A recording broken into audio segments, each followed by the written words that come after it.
So now that we have seen integration with various methods and integration of various functions in its respective standard form, now comes the topic of substitution, where we need to identify the exclusive substitutions which we make in the function. So if I take the method of substitution,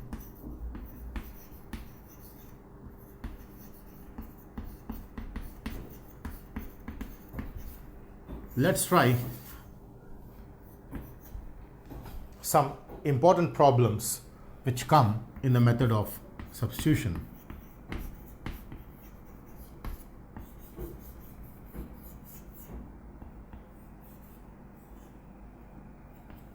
So in case of this method of substitution, say for example, I would like to integrate 1 by x plus 5 of root x plus 4 dx.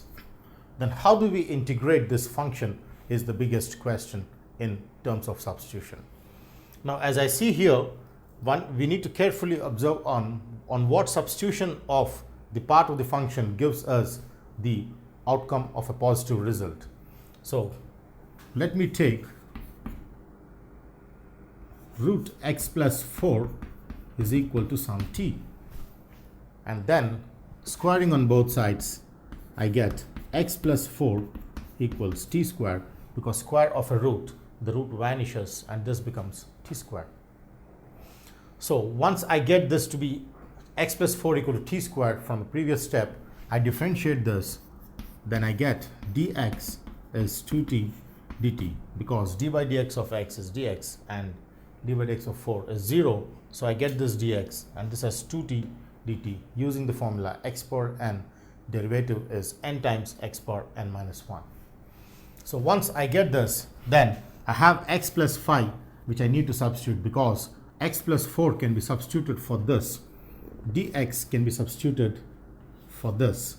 But the biggest question comes on what do we substitute for x plus 5. So this is how the substitution becomes complex in case of these kind of problems. So when I observe this, x plus 4 is t squared and I add 1 on both sides, then let's see what exactly we get.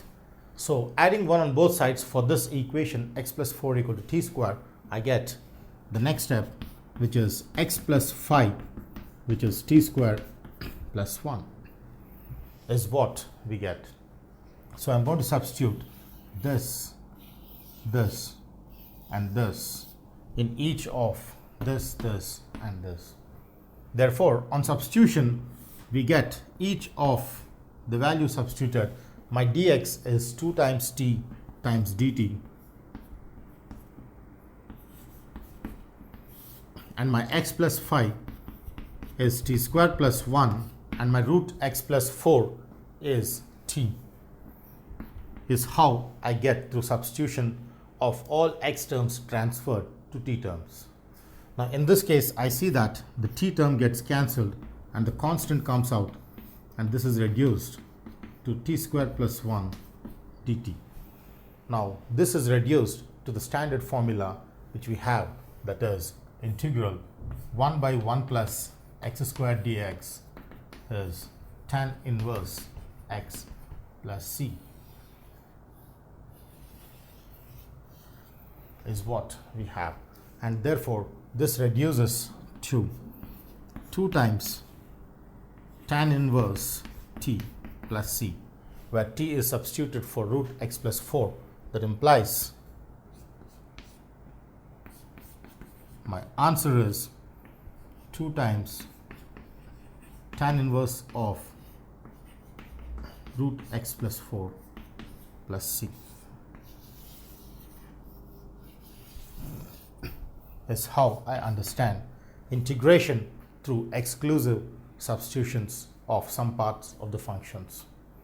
And this task is overcome only by practice, because what to be substituted is the biggest question in the method of substitution, and it is only by random practice of problems of various integral functions as we have is that we can understand on what exactly we can substitute for the part of the function to make the problem successful with the answer. integration by parts, which involves product of two or more than two functions. So as we have seen the formula for integration by parts, now comes the topic where integration by parts which involves trigonometric functions is involved, because any integration by part which involves trigonometric function within that may not be an easy task through the direct formula. We have a method which we're going to follow.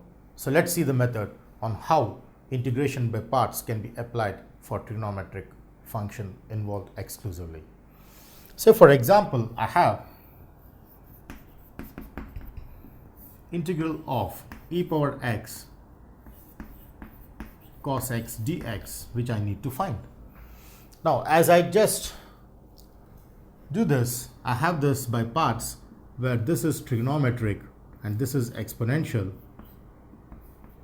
So using the IIB process, this comes first and this comes next. Therefore, I arrange them in the order trigonometry comes first and the exponential comes next, is how I understand.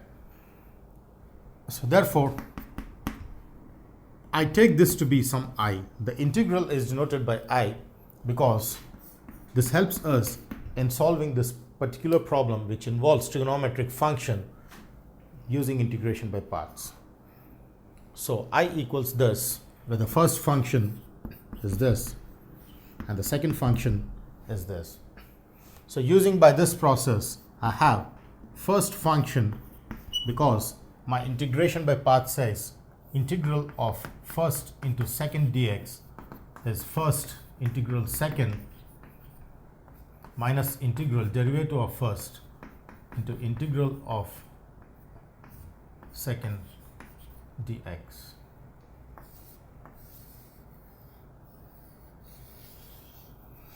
Is how we simplify the integration by parts. Therefore, my first function into integral of second minus integral derivative of first into integral of second is what I get using the integration process.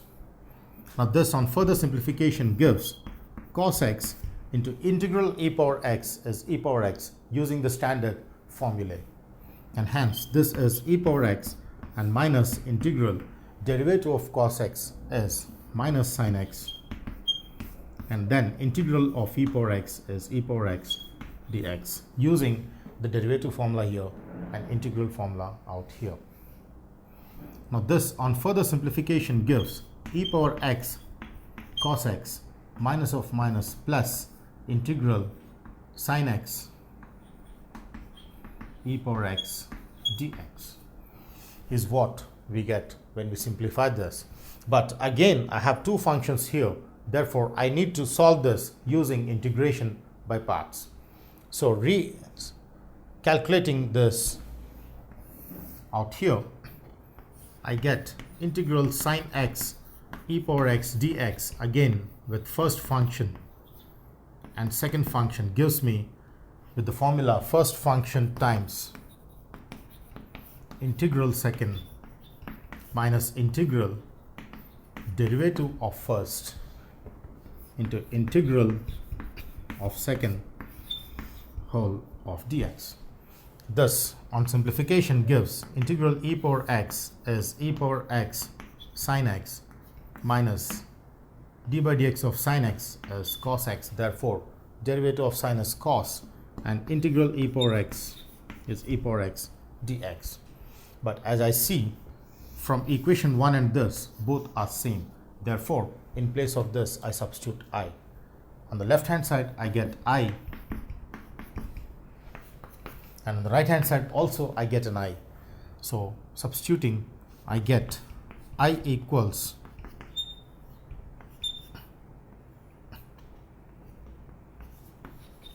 e power x sin x minus I, and then we simplify I, which is the required question. Now continue from here, I get this to be I equals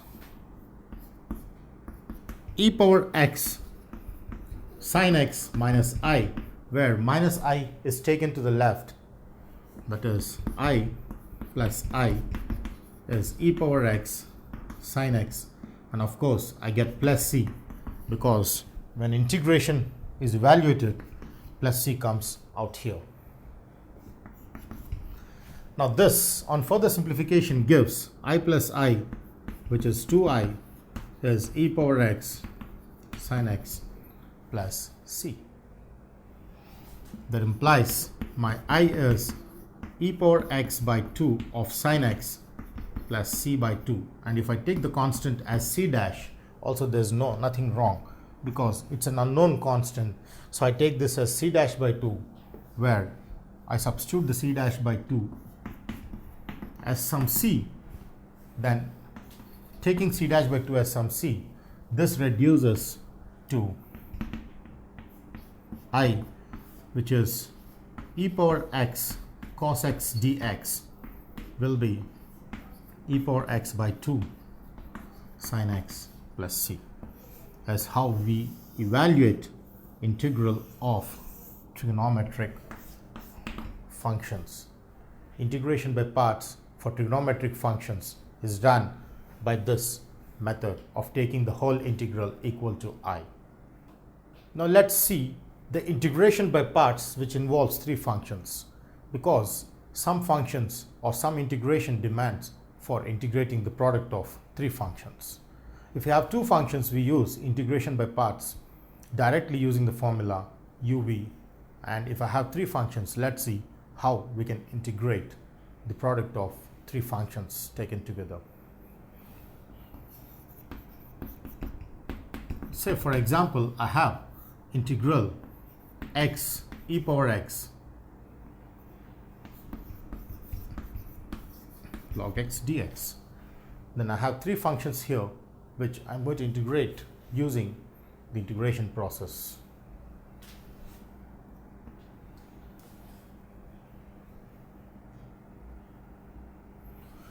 So let me take this in the order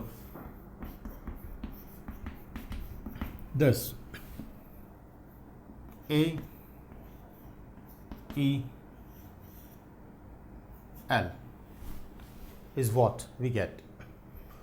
That is A, E, L. So L comes first,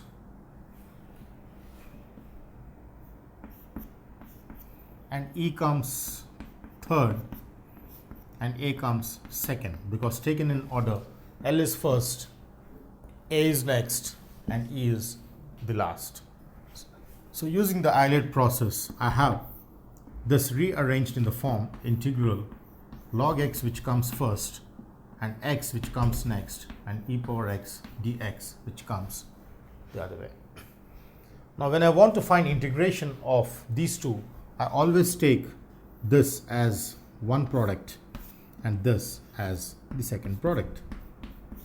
Then let's see how I can get, using the formula, integral first into second is first integral of second minus integral derivative of first integral of second dx. This. So using this, my first function is log x times x, first function, into integral of second minus integral derivative of first into integral of second.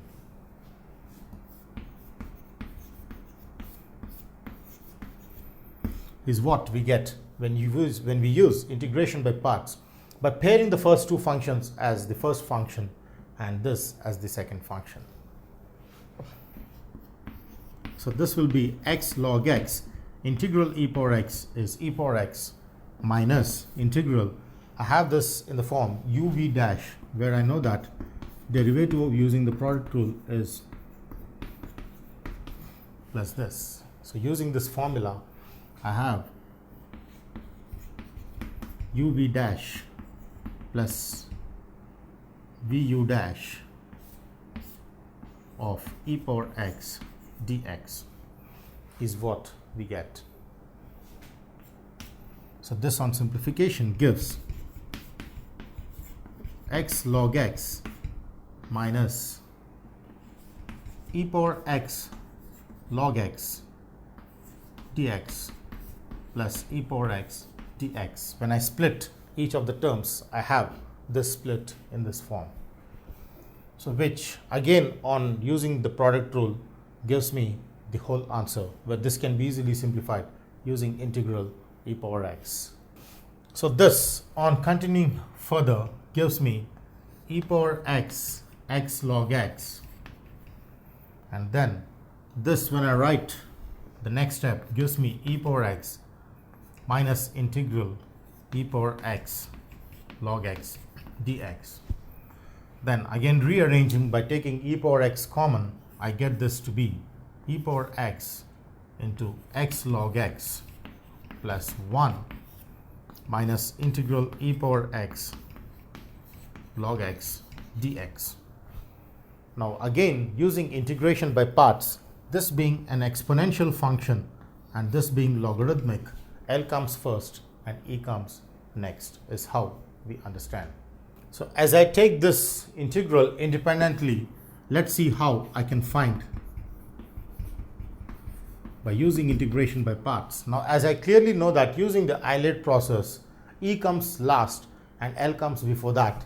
This is the first function and this is the second function, where if I integrate by parts, I get this to be first function into integral of second minus integral derivative of first into integral of second, which I have done directly.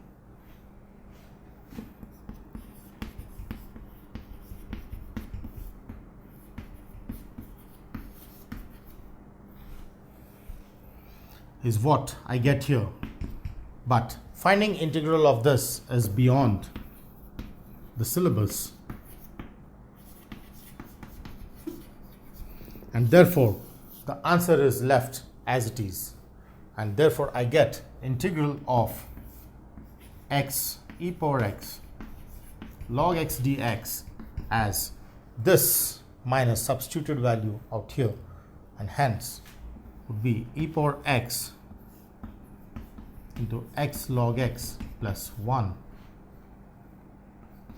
plus e power x log x minus this plus c. The constant of integration is obtained from these values is what we get,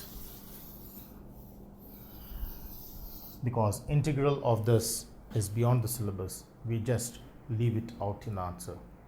But ultimately, if the integration by parts involves three functions, this is how we do, where we pair two functions as one function and then we find the product of two functions, where one of the function is itself the product of two functions, is how we understand the integration by parts, which involves three functions: x e power x log x dx.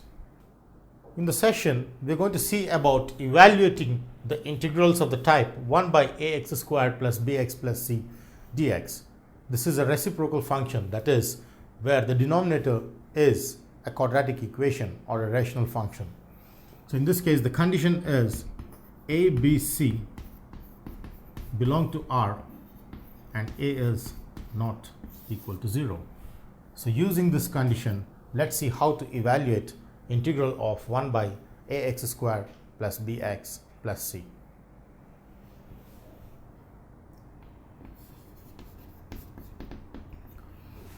Now let's take an example problem, integral of 1 by 4x squared minus 4x minus 7 dx, which is in the form 1 by ax squared plus bx plus c. So let's see how to evaluate the integral of this type.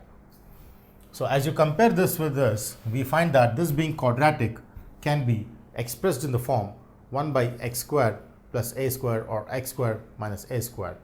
So there is a standard formula related to x squared minus a squared or x squared plus a squared. We try to reduce this into that form.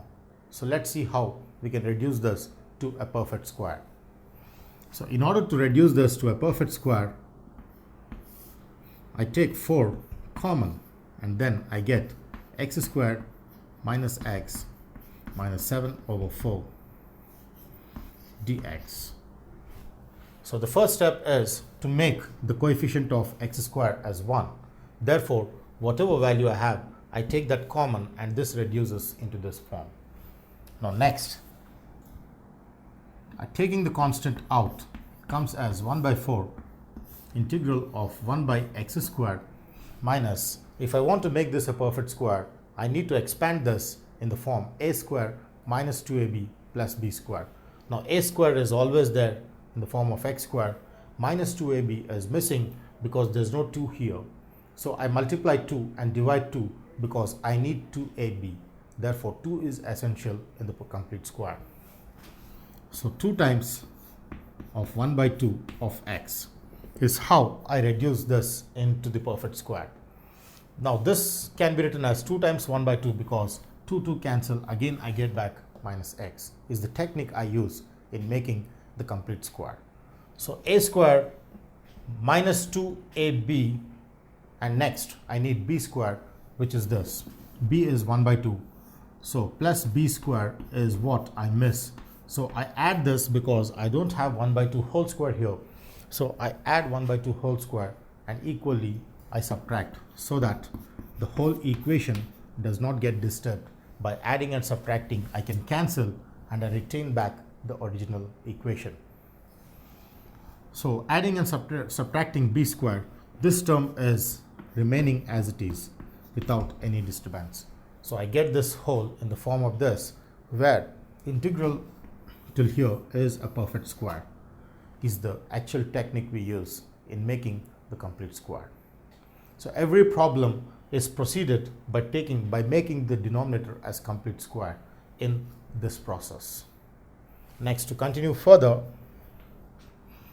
this comes as 1 by 4 integral of 1 by a square minus 2ab plus b square is a minus b whole square.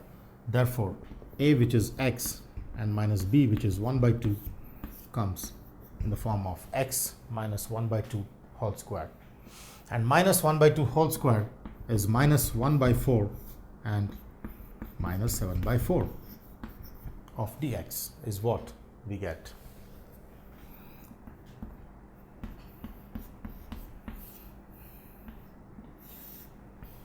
And this would be x minus 1 by 2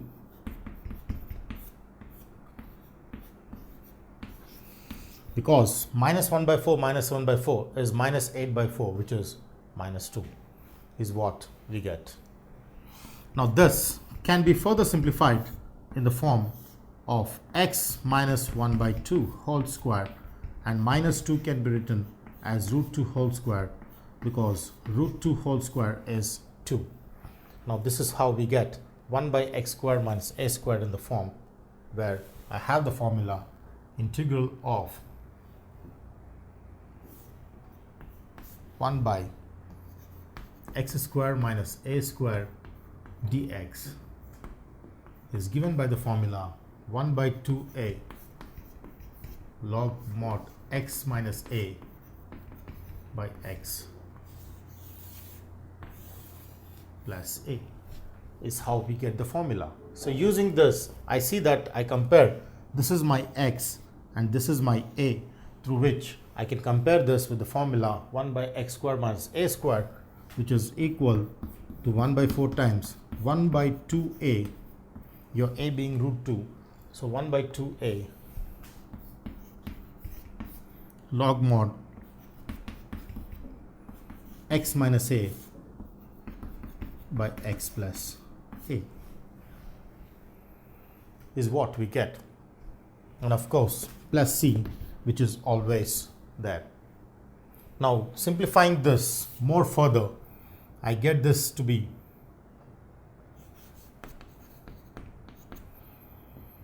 1 by 8 root 2 because 4 2s are 8 root 2 and log of mod, taking LCM here and taking LCM here, I get this to be 2x minus 1 minus 2 root 2 by 2 and 2x minus 1 plus 2 root 2 and whole by 2, the denominator 2 and the denominator 2 here get cancelled and I get this to be this. Therefore, answer is 1 by 8 root 2 of log mod 2x minus 1 2 root 2 plus c is how we get integral of 1 by 4x squared minus 4x minus 7 is 1 by 8 root 2 log mod 2x minus 1 minus root 2 by 2x minus 1 plus 2 root 2 plus c using this formula. The complete square method we use for problem which involves evaluation of integral of this type. Now next is evaluation of the type of integral in the form integral 1 by root ax squared plus bx plus c, and of course a, b, c are real numbers and a is not equal to 0. So the difference between the previous problem and this problem is that we have root in the denominator. So let's see how to evaluate integral of this type using an example problem. So for example, I have a question which says evaluate integral root of 1 plus x minus x squared dx. Now the method is the same as we have seen in the previous case, but the only difference being that we have a root. So the step 1 or the first step which we proceed with is making the coefficient of x squared equal to 1. Now I have the coefficient of x squared which is minus 1. I would like to make this coefficient of x squared 1, which is very essential when we make this a complete square. Therefore, in order that I would like to make this coefficient of x squared as 1, I take minus term common, or I take minus common out of this. So I have root of minus x squared minus x minus 1 of dx is how I make the coefficient of x squared 1, which is the case in every problem. Now to make this a perfect square, we know that I use the formula a square minus 2ab plus b square. 2 is missing. Like as in previous case, I just try to take a square minus 2ab plus b square and minus b square and minus 1 as it is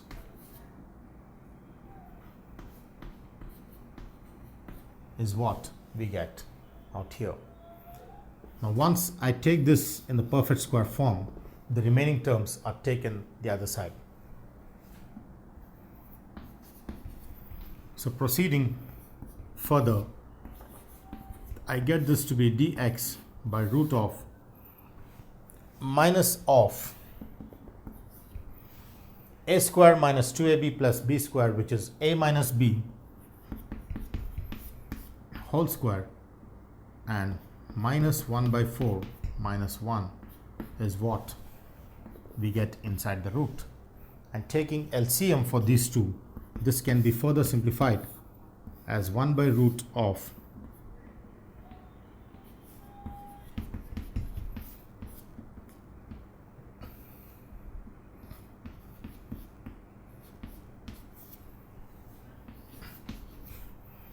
minus 5 by 4 dx.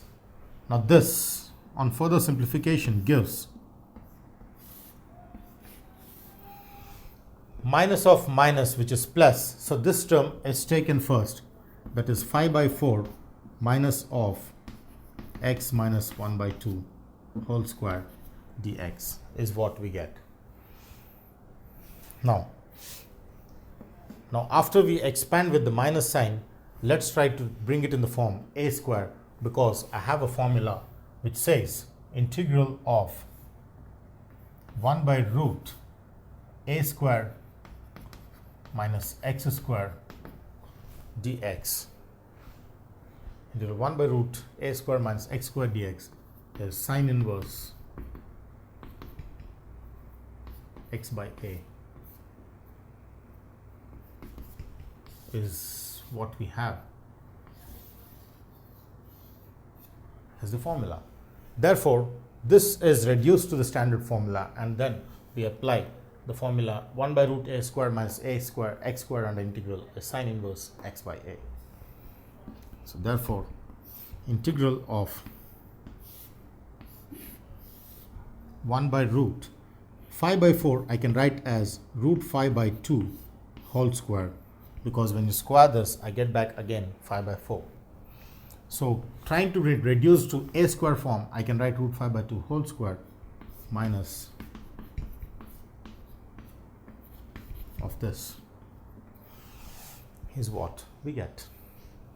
Now this is in the form a square minus x square, where this is a and this is assumed as your x, and then your formula reduces to 1 by a times sine inverse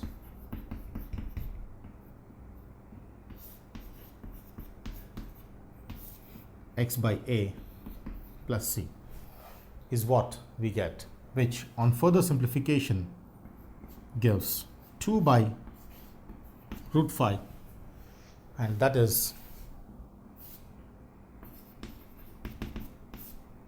sine inverse of, taking LCM, I get this to be 2x minus 1 by 2, and this is root 5 by 2, which gets cancelled out there.